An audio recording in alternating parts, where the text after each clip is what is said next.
family. Big shout out to the African superstar family. It is Gina Euphoria, the one and only African superstar with an important live stream. First, I want to give a big shout out to the customers of theafricansuperstar.com.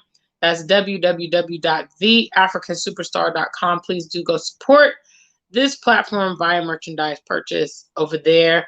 Also, big shout outs to our members only who are designated by the circle next to their name, and they support our platform on a monthly basis. And big shout outs to those of you that have been contributing to our music project. Most recently, something for the holidays, a catering service here in Accra, Ghana, made quite a generous donation. So big shout outs to her and her operations. I want to talk about this topic today. And I'm going to read what kind of sparked this. Now, this was a post by my very dear friend, Sankofa Repatriation, a few days ago. She says, all I have to say is this: if Harriet Tubman had obeyed the law, she would have never ran away and became free. And she surely would not have gone back and freed hundreds of others, because running away was against the law, and helping others to run away was also against the law. True, it was an unjust law, but it was the law nonetheless. She simply refused to obey an unjust law. This is the 21st century. Underground Railroad, we are currently dealing with more unjust laws that are affecting our ability to get free. So be like Harriet. Do what you got to do. That's all I have to say. Put your thinking caps on. So big shout outs to Sankofa Repatriation, my sister, my good friend here in Ghana. I want to talk about this topic because I think some people have, unrealistic and a romanticized vision of what we're coming to do here on the continent. Recently in Ghana, they started a vaccine mandation here, and a lot of people were surprised. A lot of people are frustrated by that, blah, blah, blah. I know you didn't think the road to freedom was going to be easy. I know you didn't think they were going to roll out the red carpet and say, you know what, listen, you guys in America, you guys have had a really hard time. We're going to make it easy for you to segue back to the continent. We're going to give you, a relocation package. We're going to provide your airfare. We're going to give you support for the first 12 months. Did you really think following the year of return, they were going to be like, you know what? This is a fantastic opportunity for you guys to migrate back to the continent, build up nations. You guys become a superpower. You guys have some unity with your continental. But come on. Did you really think that the journey to freedom was going to be easy? Did you think it was going to be without obstacles? Did you think that these very places that never, ever had any intention of letting you be free or making you be free or giving you provisions to get freedom was going to let you walk out of the West with all the resources you've gathered and go set up shop somewhere else? Do you think they were really going to make that transition easy? Well, I would be doing a disservice to you if I didn't let you know that that's not how this thing goes. When you look back in history and you look at various people that have been deemed freedom fighters in our past, even if you don't even want to make it about racial freedom fighters, freedom fighters in South America, freedom fighters in Europe, freedom fighters in England and the US and all this stuff.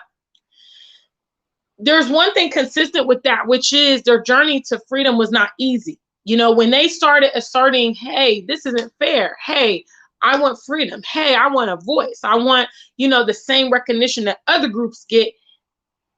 That notion was rejected by society. Because the truth of the matter is society benefits from you being in bondage. Hello? Society does not benefit from your freedom and your independence and your freedom of expression. And no. The last thing they want is this kind of mantra and mentality spreading through the masses, where the masses realize, wow, I don't have to live this kind of lifestyle. I don't have to pursue the American dream. I don't have to spend all my days doing stuff I don't want to do just because that's what the status quo. Guys, this journey to freedom it's not a bed of roses, you know. And I really promote my peers to be mature as always. Same thing I've been saying for years. Be mature about your journey to freedom. Your journey to freedom is going to cost you. Your journey to freedom requires sacrifice. It requires investment. It requires innovation. It requires resilience. You're going to be confronted with a lot of roadblocks. And those roadblocks are going to be defining moments about whether or not you really want your freedom. Okay? Freedom is not designed for the masses. A perception of freedom is what is projected to the masses. They want to make you feel by going to work every day, your quality of life is going to be good. They want to make you feel by, investing in a house, getting a mortgage, your life's going to be better. They want to make you feel that going to school and getting degrees and getting education is going to make your life better, when we know it just perpetuates the same rat race. Okay? The same degree that you got, your neighbor got, you guys are all going for the same jobs. You guys are all doing the same thing. You guys are all paying your mortgage on the same time of the month and all that. You guys are all doing the same thing. That's not freedom. But they want to give you a perception of freedom. Real freedom is not for the masses. Real freedom is for individuals. Real freedom is going to promote you to separate and distinguish yourself from society many times. You may be isolated. You might be ridiculed. You might be criticized. You're going to go through all that stuff when you're pursuing real freedom. Real freedom is when you define what you need and what you want for your life and you go for it. That's real freedom. Like Sister Y'all said in that post, in addressing Harriet Tubman, which was quite a thought-provoking statement. Some of you guys right now are all on me about this vaccine, which I have publicly stated I'm not going to take it. Worried about the laws and worried about the requirements. I'm a freedom-oriented person.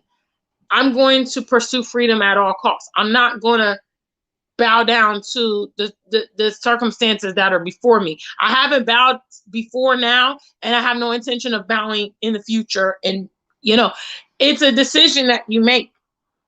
You make the decisions that govern your life, not these laws.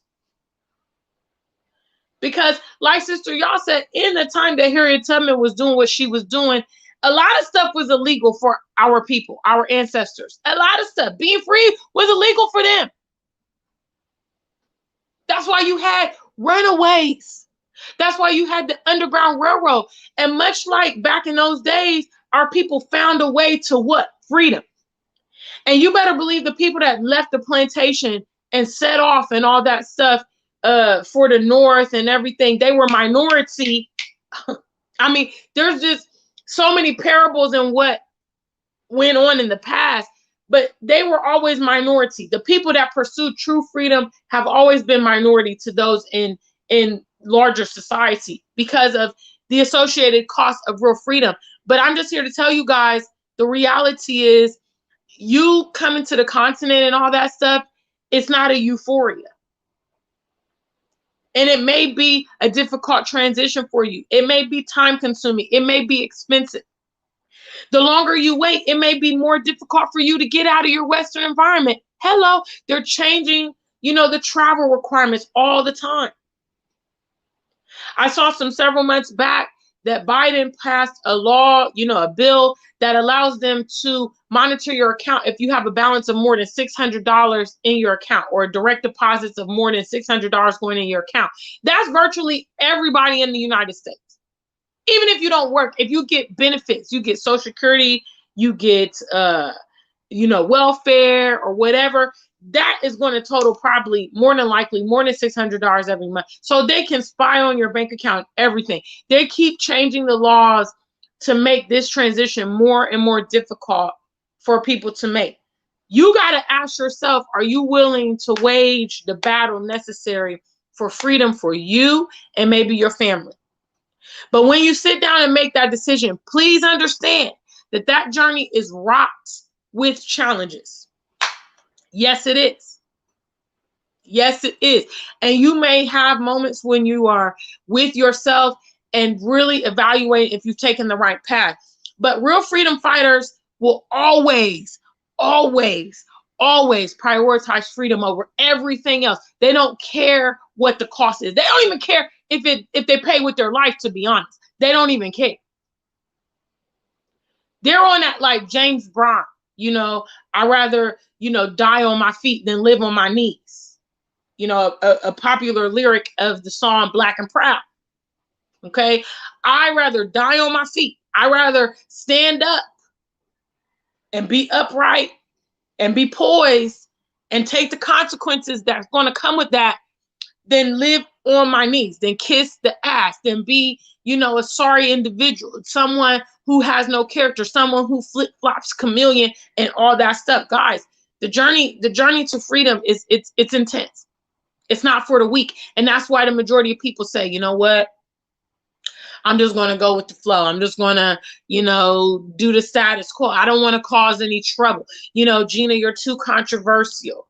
I had a good friend express to me just last night, sometimes I see your post and I worry about you. I said to them, don't be worried about me, because I already made my decision.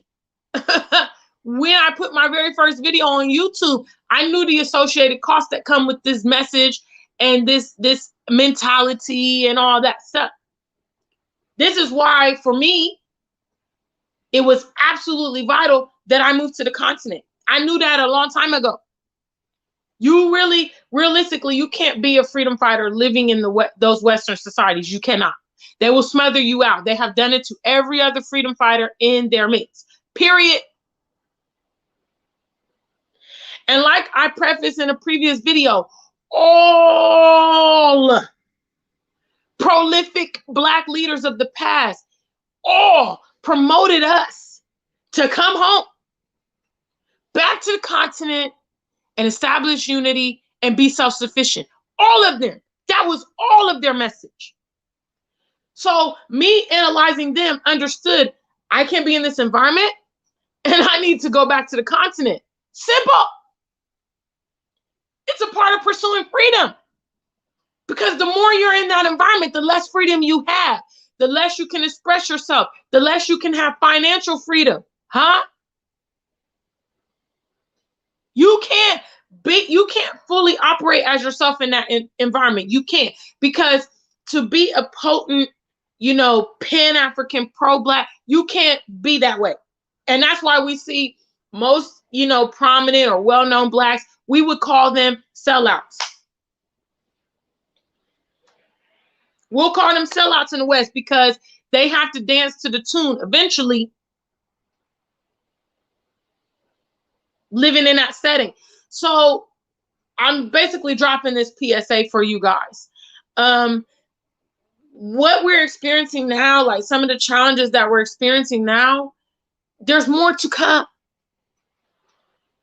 And so what you should deduce from this, if you are, in the preliminary stages of your planning, or, maybe you're dragging your feet, I would have to advise you, do what you do, plan what you plan sooner than later, because there is and will continue to be a concerted effort to prevent this movement back to the continent. Yes. Yes. There has always been a concerted effort by the Western governments and sellouts among us to prevent this bond from happening. Okay?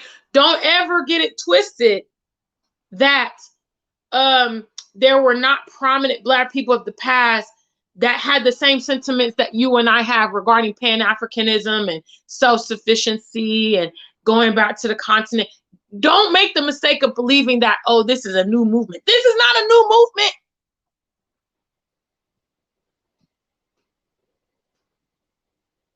This is not a new movement.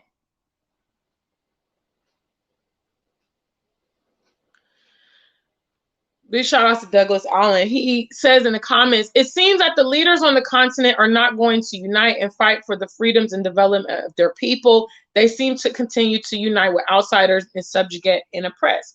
Well, I've talked about this a little bit in the past, which is, first of all, the entire political system is fabricated.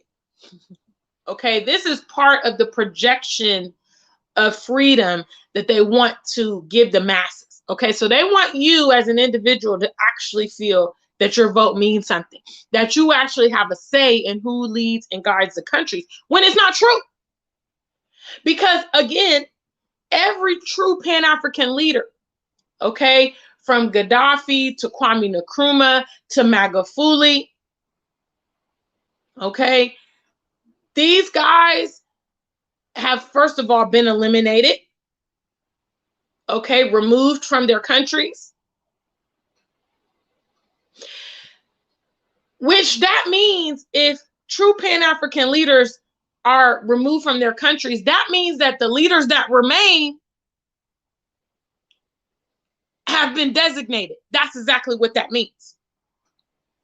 Okay, because I can actually sit down with a local Ghanaian here and we can actually troubleshoot and come up with some kind of solutions that would actually improve the country. You mean to tell me that these highly educated, rich, and prominent leaders and politicians can't come up with anything to improve? No, this is strategic. Okay, the destabilization of Africa is the wealth of the West, and that's what it is. But what I'm trying to tell you guys, what I'm promoting you guys, is that's not really the objective that we're talking about here. If we're going to worry about politics, if we're going to worry about world leaders, we will never get any level of success in our personal life. What I'm telling you is that those that pursue freedom are minority. They are now modern day, and they have always been. Your goal is not to inspire and change the masses. I mean, I just have to be realistic about it.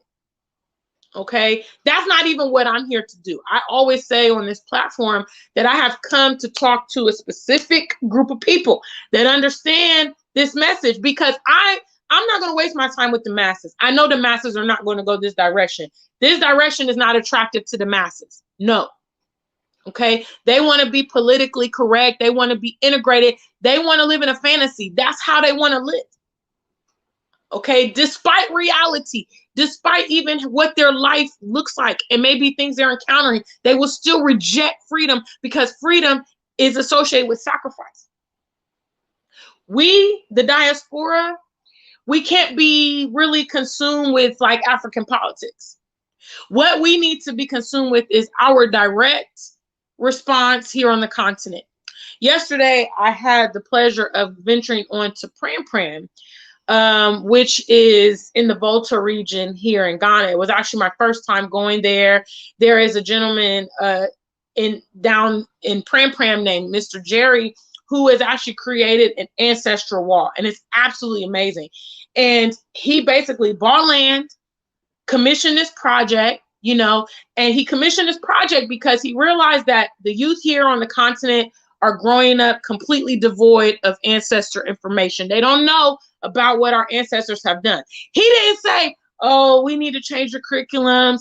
We need to deal with the schools. We need to go through the government. We need to contact the Minister of Education. He said, I got some land. I'm about to build an ancestor wall. Okay, I'm going to put up pictures of prominent Black people of the past, and I'm actually going to go to the schools and get the children to come to my project, and I'm going to educate them on their ancestors myself. And that's what he's doing real time here in Ghana. These are the kind of things that we as the diaspora do. That's what we do. We don't ask questions. We don't deliberate. We don't get involved in, semantics. We just do stuff. We just implement. We just solve problems. That's it. It's as simple as Mr. Jerry creating an ancestral wall.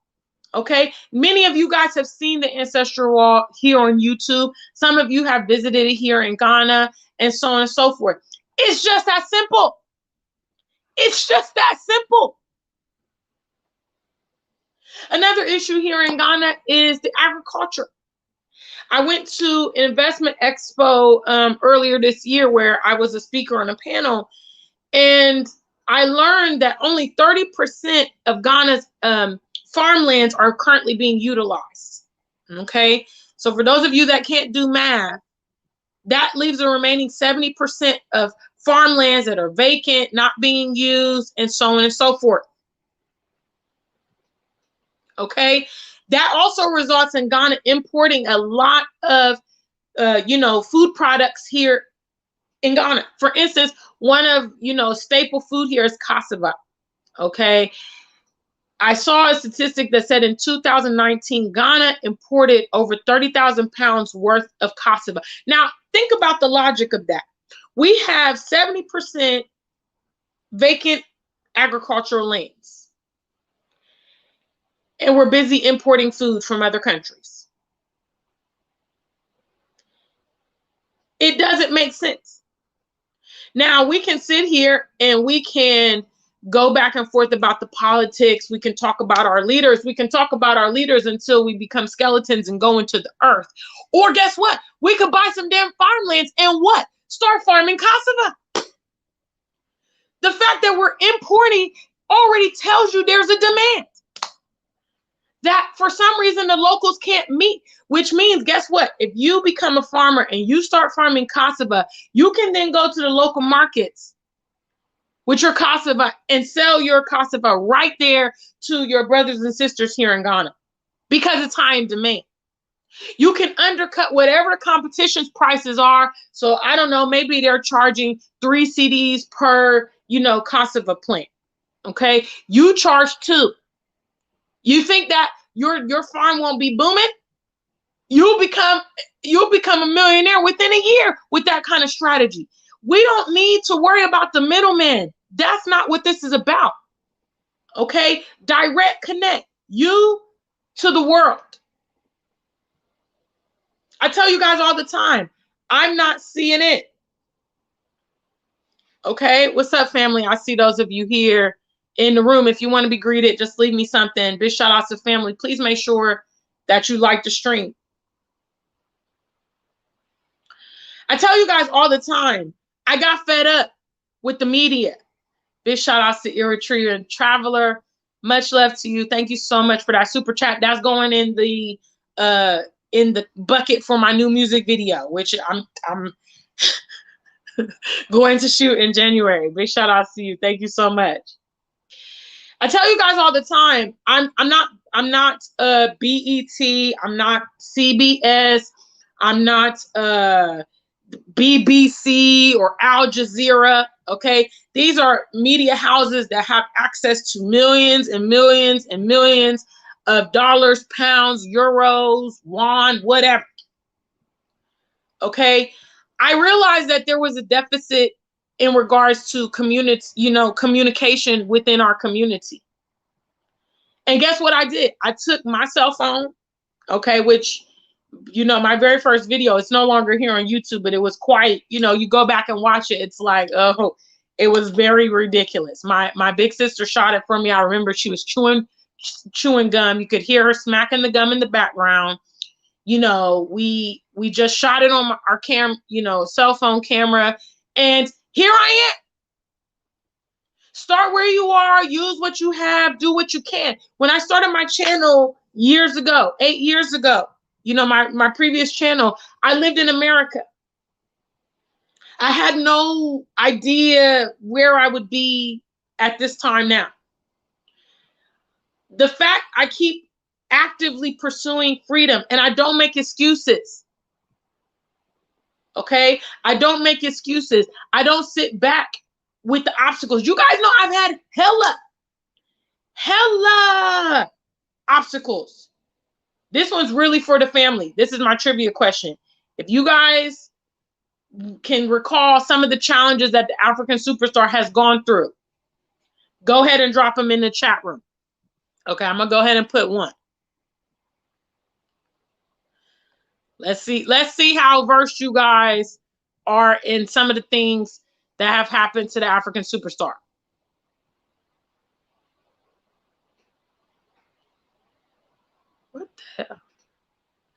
Thank you. I had a typo on mine. Ingrid's the first. Loss of my channel. That's right. For those of you watching that are unaware, this is my second platform here on YouTube because my platform of over 11,000 subscribers got shut down in April. Periodically, you'll see family members make comments in, the video that's like, oh my gosh, Gina, what happened? I've been looking for you. Big shout out to Souls of Our Ancestors. I see you there with that super chat. Much love to you. I see you, sweetheart. Thank you so much. You guys are being very generous today. Thank you for the super chats. But I got to say this message because I think this is a very relevant message for us to go into our new year. The trivia question is, what are some of the things that I have endured in regards to obstacles being, during my transition to the continent, during my transition to freedom? Ingrid points out I lost my channel. So that's what I was talking about. Lost my platform. It was devastating. Okay. Built a channel over 7 years. My channel was starting to generate money.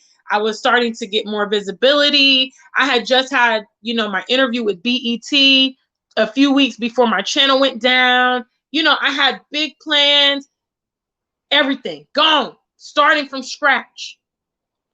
I could have just said, you know what, bump it. I'm done with YouTube. I'm going to just give up. No. Ingrid also points out, I lost my job. Big shout outs. Ingrid's been with the family. She knows it. She knows a lot. In the beginning of 2020, January 2020, I actually lost my job that I had in the UK for 2.5 years because of my YouTube channel.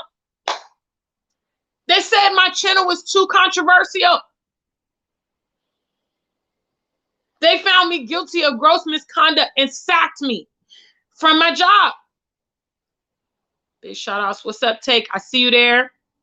Ebony's also referencing the job situation. Big shout outs to the family. This is our mission statement, SMP, strategy, maturity, and patience. Big shout outs to Frank. He says, those who have nothing to offer or help always complain. And imagine that. Imagine people back in bondage, not making any strides at all for freedom, criticizing those of us that are ready and willing to change the dynamics. A lot of us that go ahead, we know exactly what is on the table for this, okay? And we don't care. We're going to pay it. We know, for matter of fact, we know that the ultimate cost that could be associated is death. Okay, we've seen so many, Black people be eliminated for the same message. We understand that. We know. We've already counted it up. Any person that's vocal, social media speakers, all this stuff, we've had that moment with ourselves about this is an associated cost. This is something that can happen. This is something that can occur. Big shout outs to Ingrid. Thank you so much for your super chat, guys.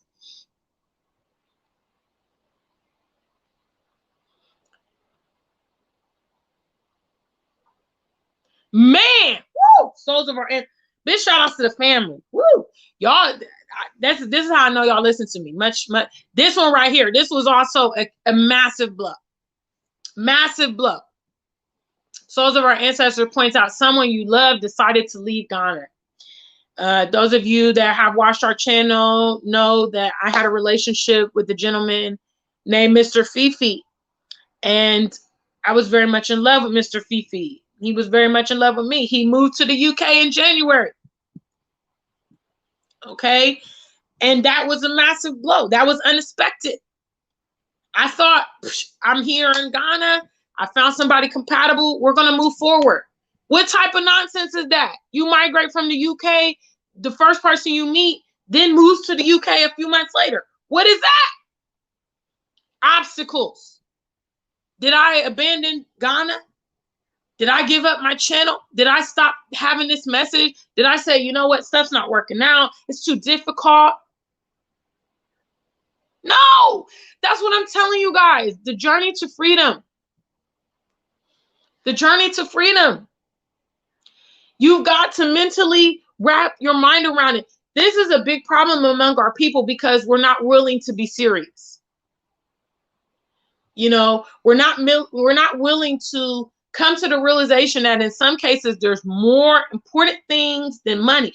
It's called character. It's called making the decision and not wavering. Earlier in this broadcast, I read a very thought-provoking post by my very good friend Sankofa Repatriation. And she talked about Harriet Tubman. She talked about in Harriet Tubman's time, the things that she was doing, she was breaking the law. You know, she was breaking the law being a runaway. She was breaking the law by taking others along with her.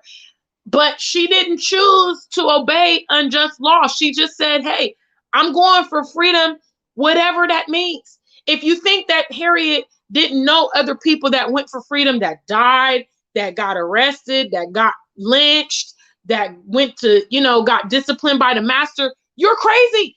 Harriet knew a lot of the associated costs for freedom. And she didn't only just save herself, she kept going back and forth with all that risk. Maybe she could have done it 3 times without getting caught. It only took 1 time for her to get caught. You see, this here journey to freedom, guys, it's not going to be easy. You need to man up. You need to woman up. You need to make the decision, and you need to stick with the cause. Simple. If you choose freedom, choose the challenges that come with freedom. Choose to overcome the challenges that come with freedom. Choose to withstand the obstacles. Big shout outs to the family. Nikki says setbacks are sometimes a symptom of you being on the right track. I've had to hit the reset button 3 times. A lot of you guys have had to go back to the drawing board and all that stuff. Big shout outs to Souls of Our Ancestors with her super chat. She says, most revolutionaries know the risk, but are committed so much to the cause they are willing to risk it. Facts. Harriet, Malcolm, Sankara, Hampton, Lumumba. You know, like I mentioned, I went to Pram to see the Ancestral Wall. Okay. Had the pleasure of being there for a special event where Fred Hampton Jr. had traveled from Chicago to Ghana. So I want to tell you guys, for any of you people that don't know about Fred Hampton Jr. or Fred Hampton Sr. So back in the 60s, there was a group called the Black Panther movement. Okay. The Black Panther Party. All right. And they had a lot of social services. They, like I talked about earlier, they decided, let's eliminate the middleman. You know, let's directly start answering some of the challenges and problems in our community. Let's provide child care. Let's provide health care. Let's provide protection from the police, you know, and they became a very powerful entity. Okay. One of, you know, a prominent member of that Black Panther Party was a gentleman named Fred Hampton Sr. Okay, so Fred Hampton Sr. had his, you know, was a part of the Black Panther Party in Chicago. The gentleman was 21 years old. He organized, you know, I think there was like a meeting at his apartment home or something like that. And I assume the CIA, the FBI, we don't know who exactly, but we know the American government was behind it. Basically, they came and ambushed his apartment, and they shot the apartment 99 times. Now, why this was so astounding, I mean, blew my mind, okay, was during the shootout, okay, his wife was also in the home. She was 8 months pregnant at the time, all right? So she jumped on top of, you know, her husband and tried to shield him from these bullets coming in. You know, other people were in the place, other people were injured, but unfortunately, Fred Hampton Sr. was killed in this ambush. Like I said, he was 21 years old. Okay, this happened on December 4th of 1969. Now, miraculously, his wife went unscathed. Okay, 8 months pregnant wife was not shot, was not killed. Okay, she delivered her son on December 29th, 1969. That man is Fred Hampton Jr. Okay, so the story is Absolutely remarkable. Sad, but remarkable. So he is now an activist in Chicago. I encourage you guys to go look up information about the story. I understand there's actually like a movie about what happened to Fred Hampton Sr. But the fact of the matter is he came to Ghana to accept an art piece that has been commissioned of his father here, by a Ghanaian artist. And they actually made it with African print. It was really amazing. Anyway, I'm telling you all this stuff. I actually got to see this event, and it really, you see, I'm a bit choked up. But it's the truth is that these people that have fought for us in the past, and even myself, we've all thought about it.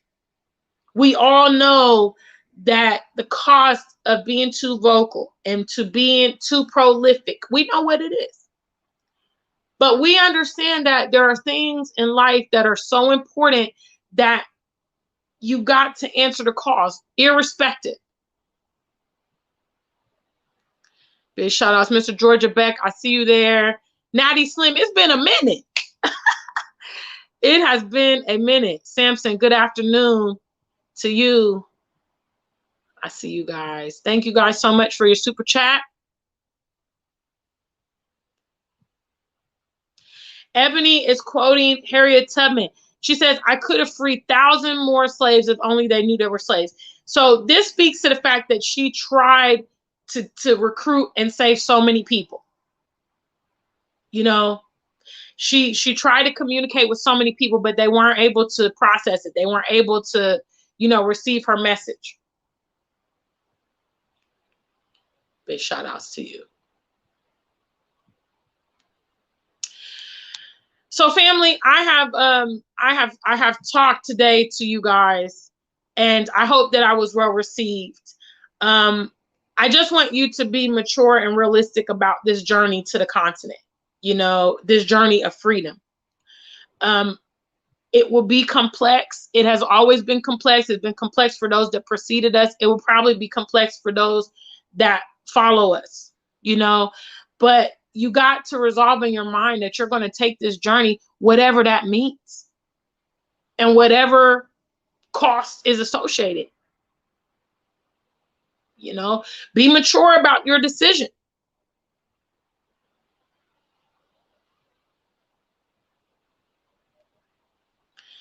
Souls of Our Ancestors says, we tend to think of a Messiah as some mythical person when, in fact, Messiah is an everyday radical that's willing to free his or her people by any means necessary. That's a great place to close. That is an amazing statement, and that encompasses what it's all about.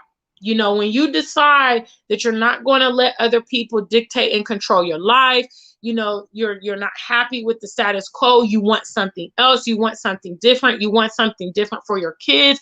That is pursuing freedom. That's when you start dictating, this is how my life is going to go. These are the decisions I'm going to take, instead of being manipulated to live a life that is not fulfilling for you. So big shout outs to the African Superstar family. Much love to all of my super chat donors today. Thank you so much. Again, these are the funds that are going to be going for our music project. Okay.